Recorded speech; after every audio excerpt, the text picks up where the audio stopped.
বিসমিল্লাহির রহমানির রহিম। হে সমস্ত জগতবাসী, আজ আমি শামীম আলী চিশতি আপনাদের সামনে যে আলোচনাটি নিয়ে হাজির হলাম, সে আলোচনাটি অবশ্যই যারা রুহানি জগতে, আত্মজগতে, সাধন জগতে, তরিকতের জগতে যারা আছেন তাদের জন্য এই কথাগুলো জানা এবং মানা অবশ্যই দরকার। অবশ্যই আমরা এই পৃথিবীতে জন্ম নিয়ে এসেছি, ছোটবেলা থেকে শুনি জাহান্নাম আছে, দোজক আছে, জান্নাত আছে, বেহেশত আছে। আসলে কিন্তু শুনেই এসেছি, কখনো কিন্তু বেহেশত দেখিনি, কখনো কিন্তু জাহান্নাম দেখিনি। তবে আজকের আলোচনায় জাহান্নাম এবং জান্নাত বা বেহেশত এটা প্রকাশ্যে আমরা কিভাবে বুঝে নেব, আর যদি বুঝতে পারি তাহলে আমাদের চোখের সামনে ভেসে উঠবে আর আমরা সেটা দেখে নেব এবং প্রখ্যাত জ্ঞানীর কাতারে আমরা চলে যাব ইনশাআল্লাহ। অবশ্যই এই কথাগুলো খেয়াল করে শুনবেন। যেমন মুসলমান শাস্ত্রের মধ্যে একটা কথা বলা হয়েছে যে দোজক এবং বেহেশত। যেমন হিন্দু শাস্ত্রে বলা হয়েছে স্বর্গ এবং নরক। নরক কি? কষ্ট, এবং যাকে জাহান্নাম বা খুব কষ্টের স্থানকেই নরক বলা হয়, এবং যাহাকে বলা হয় স্বর্গ, সেখানে সুখের শেষ নেই, শান্তি আর শান্তি। তাহলে আমাদের মধ্যে বলা হয় বেহেশত। বেহেশত শব্দের অর্থ কি? শান্তি আর শান্তি। তাহলে জাহান্নাম কষ্ট আর কষ্ট, অশান্তি। তাহলে জিনিস মূলত একটি, কিন্তু আজকে যে আলোচনাটি করব যে মুসলমানের মধ্যে বলা হয়েছে দোজক বেহেশতের কথা, কিন্তু হিন্দু শাস্ত্রের মধ্যে নরক এবং দেখা যায় যে নরক এবং স্বর্গ। তো এই জিনিসটি আমরা মিলাবো এবং দেখব যে আসলে নরক বেহেশত বা বেহেশত আর দোজক যে কি একই সাথে নাকি দূরে, দেখতে কেমন, সেখানে কি ধরনের সাজা হচ্ছে, কিভাবে কি হচ্ছে, সেটা কি অল্প দিন না দীর্ঘদিন। যে হিন্দু শাস্ত্রের মধ্যে একটা কথা বলা হয়েছে 84 লক্ষ যোনি ভ্রমণ করে এলাম মানব কোলে। 84 লক্ষ যোনি ভ্রমণ করে মানব কোলে যে এসেছি, এটার মূল বিষয়টা যদি আমরা বুঝতে যাই তাহলে আমরা অবশ্যই আমাদের চোখে ভেসে উঠবে, জ্ঞানে ধরে যাবে যে আসলে এই বিষয়গুলো। তো আজকের আলোচনা হবে কি, যে একটা পাপী মানুষ যখন সে জাহান্নামে চলে যাবে কিংবা সে নরকে চলে যাবে, তাহলে সেই আমাদের হাদিসে আবার কি বলেছে, যে আমাদের হাদিসে এই কথাগুলো বলেছে যে যারা জাহান্নামী হবে, দোজকি হবে, সেই দোজকের মধ্যে মানুষের স্রোতে ফেলা হবে না। এটা কিন্তু আমাদের হাদিসে বলেছে, মানুষের স্রোতে ফেলা হবে না সেই দোজকে, সেখানে ফেলা হবে বিভিন্ন পশু রূপে। এতটুকু কিন্তু মুসলমানের হাদিসে বা মুসলমানের গ্রন্থে এতটুকুই বলা শেষ।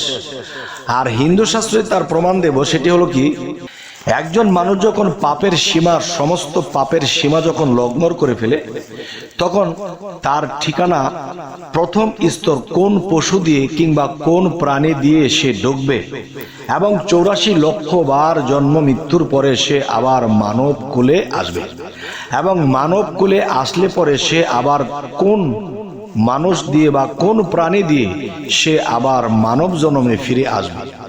সেটি হলো, দেখুন, এই কথাটা কিন্তু সকল স্তরের লোকেদের জন্য নয়, যারা জাহান্নামী, যারা নরকবাসী, তাদের জন্য আজকের এই কথা। যে আসলে এই জিনিসগুলো যদি মিলাতে যাই তাহলে দেখা গেছে 84 লক্ষ বার জন্ম মৃত্যু। দেখেন, এক একটা জন্মে কিন্তু মানুষ, দেখা যায় একটা গাছ, তারও কিন্তু প্রাণ আছে, সে গাছ কিন্তু 4000, 5000 বছর পর্যন্ত বেঁচে থাকে। হয়তো আমাদের দেশে যদি নাও দেখি, তবু কিন্তু সেটি আফ্রিকার জঙ্গলেও কিন্তু পুরনো গাছ আছে যা 5 বছর 7 বছর ধরে বেঁচে আছে।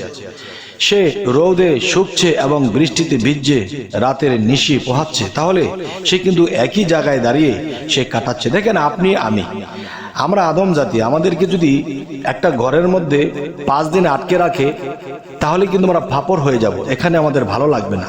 আর সেই গাছটি একই জায়গায় 5-7 হাজার বছর সেখানে একই জায়গায় দাঁড়িয়ে সেই রোদের এবং বৃষ্টির সেই কষ্টগুলো সইছে, একই জায়গায় দাঁড়িয়ে আছে।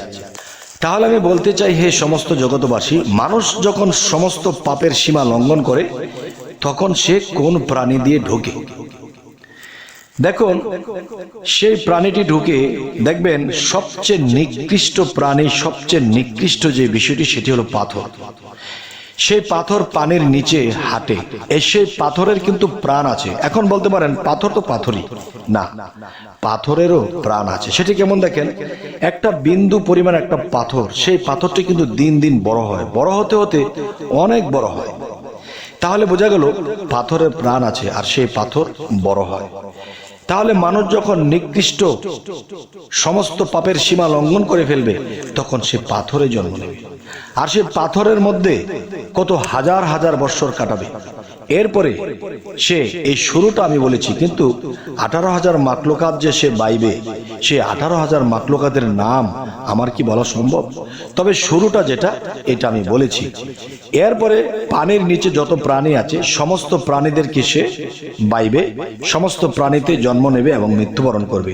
পানির নিচে এমনও প্রাণী আছে যে 1000 বছর বাঁচে, আর সে এরকম হাজার হাজার বছর সেই পানির জীবনে কাটিয়েছে, কোটি কোটি বৎসর চলে গেছে। এরপর সেই প্রাণীটি যখন আবার উপরে আসবে, তখন উপরে আছে কি? উপরে পানির কোলে উপরে আছে বাঘ, ভাল্লুক, ঘোড়া, হাতি, বিভিন্ন প্রাণীতে বাঁচবে। এর আগে যদি আল্লাহর হিসেবে পড়ে, তাহলে সেই প্রাণীটি গাছের জীবনও কাটাবে। এরপরে চলে গেল উড়ন্ত পাখি, যেমন পানির তলায় গেল, পানির মধ্যে বাসন্ত গেল এবং গাছের মধ্যে গেল। এরপরে কি, বিভিন্ন প্রাণী জগতে তার আসতে হলো। এক প্রাণী আরেক প্রাণীকে ছিঁড়িবিড়ে খাচ্ছে, সেই পানির মধ্যে এক মাছ আরেক মাছকে চাবিয়ে খাচ্ছে। তাহলে এই জীবন কোটি কোটি বৎসর চলে গেছে, গাছের জীবনে কোটি কোটি বৎসর চলে গেছে। এবং বন্য প্রাণীর মধ্যে যদি আসি, বাঘ, ভাল্লুক, এর মধ্যে কোটি কোটি বৎসর চলে গেছে। এরপরে উড়ন্ত পাখি, যত ধরনের পাখি আছে এই উড়ন্তর মধ্যে উড়েছে। এবং মাটি, আমরা যখন গ্রাম দেশে কলের পারে যাই, তখন সেই কলের পারে সেই সিঁড়িটা যখন ওঠায় উপর দিকে, তখন এর নিচে দেখা যায় অনেক ধরনের পশু প্রাণী আছে। এখানেও কিন্তু জন্ম নিতে হয়েছে, এখান থেকেও মৃত্যুবরণ হয়েছে। তবে এই ছোট ছোট প্রাণীর হায়াত কম, তারা অল্প দিনেই মারা যায়। যেমন একটা মশা কথা শুনেছি যে 2.5 দিন 3 দিনের বেশি বাঁচে না। এরপর যে কথাটি বলতে চাই সেটি হলো, দেখুন যে উড়ন্ত প্রাণীর মধ্যেও দেখা যায় যে একটি কথা বলা হয় 18,000 মাকলুকাত, 6,000 উড়ন্ত, 6,000 গাছে আর 6,000 মাছে পানিতে। তাহলে এই 3-6 18,000 মাকলুকাত, সে কত হাজার হাজার কোটি কোটি বৎসর তিনি জন্ম নিল আর জন্ম দিল আর জন্ম দিল।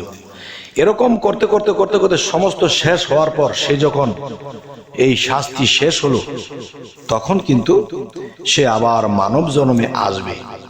সে যে মানব জন্মে আসবে, সেটি কোন প্রাণী দিয়ে সে শুরু করবে? সেটি কোন প্রাণী দিয়ে শুরু করবে? দেখুন, এটা মহা সাধক যারা, তারাও নির্ণয় করেছে, যারা সাধনা করেছে, সাধনার মাধ্যমে জানতে পেরেছে। আচ্ছা, তবে আমি যেটা জানতে পেরেছি, বুঝতে পেরেছি, সেখান থেকে আমি বলছি। দেখেন, একটা মানুষ যখন সমস্ত প্রাণী বাইতে বাইতে সেই শেষ সীমানায় চলে গেল, এখন সে মানব জন্মে আসবে। কোন জন্ম দিয়ে শুরু করবে? সেই জন্মটি হলো, দেখুন, তখন মানুষের আকৃতিতে আসে। বানর মানুষের আকৃতিতে এসে গেছে, শিবপাঞ্জি মানুষের আকৃতিতে এসে গেছে। শেষে বন মানুষ, শরীরের লোম থাকে, মানুষের আকৃতি এসে গেছে। এরকম বানর, শিবপাঞ্জি, গেরিলা হয়ে তখন সমাজে কোনো মানুষের ঘরে সেই মানুষটি জন্ম নেয়, সে আত্মাটি জন্ম নেয়। এবং সেই আত্মাটি এতই জেল খেটেছে, তখন সেই আত্মাটি পৃথিবীতে আসার পরেও হানাহানি, কাটাকাটি, মারামারি অনেক কিছু করতে দেখা যায়। কারণ সে কিন্তু প্রাণী জগতে যখন ছিল, এক প্রাণীকে মেরেছে, আরেক প্রাণী তাকে মেরেছে, এরকম সে একজনকে খেয়েছে, সে তাকে একজন খেয়েছে, কিন্তু আত্মার তো মৃত্যু হয়নি। সেই আত্মা কিন্তু জন্ম জন্মান্তরে বেছে নিয়ে আস্তে আস্তে আস্তে আস্তে তখন দেখা যায় কিছু কিছু মানুষের ভিতরে সেই পশুর স্বভাব দেখা যায়। তাকে মারে, তাকে খায়, তাকে হিংসা করে, তাকে নিন্দা করে, এবং ভালো দিকে দেখালে সে ভালো দিকে যায় না, মানে খুব তেরা স্টাইলের লোক থাকে। তখনই বোঝা যায় কি, তখনই বোঝা যায় যে সেই মানুষটি সেখান থেকে উঠে এসেছে। হয়তো এই জন্মে সে যদি ভালো নাও হয়, পরের জন্ম হবে, এর পরের জন্মে যদি না হয় তো এর পরের জন্ম হবে। তাহলে 84-র মধ্যে 4 বার মানুষই আসা যাওয়া করে, সেই 4 বারের মধ্যে শেষবারে হয়তো তিনি ভালো হয়ে যাবে বা আল্লাহর ওলি হয়ে যাবে, আর না হয়তো সে আবার জাহান্নামে চলে যাবে। এখন আমরা কোনটা করব? এখন আপনারাই বলবেন, এখন আমরা কোনটা করব? ভালো কাজ করব না খারাপ কাজ করব? আমরা কি সেই 84 লক্ষ জনে ভ্রমণ করব, নাকি আমরা এই পৃথিবীতে এখানে থেকে আমরা মানব জন্মে এসেছি, এখান থেকে আমাদের সাধন ভজন সমস্ত আমল আল্লাহর আইন কানুন মেনে আমরা এখান থেকে মুক্তি নেব?